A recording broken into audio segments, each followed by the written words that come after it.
आज सबुठारु छोट दिन राति हेबो लंबा। भुवनेश्वर में दिनर लंब प्राय 10 घंटा 54 मिनिट 24 सेकेंड रहिबो। आउ दीर्घतम राति प्राय 13 घंटा 5 मिनिट 36 सेकेंड रहिबो। एने सूचना दैछन्ती महाकाश विज्ञान डॉक्टर शुभेन्दु पट्टनायक। प्रायतः भुवनेश्वर में डिसेम्बर 15 रु 27 तारिख पर्यंत प्राय 12 दिन धरी दिनर लंब 10 घंटा 54 मिनिट एवं राति प्राय 13 घंटा 5 मिनिट होइथाय।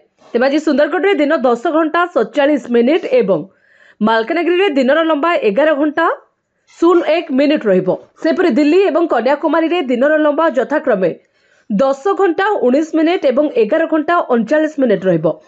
प्रतिवर्ष डिसेम्बर 22 रु सूर्य उत्तरायण गति होइथाय। ब्यूरो रिपोर्ट जे न्यूज।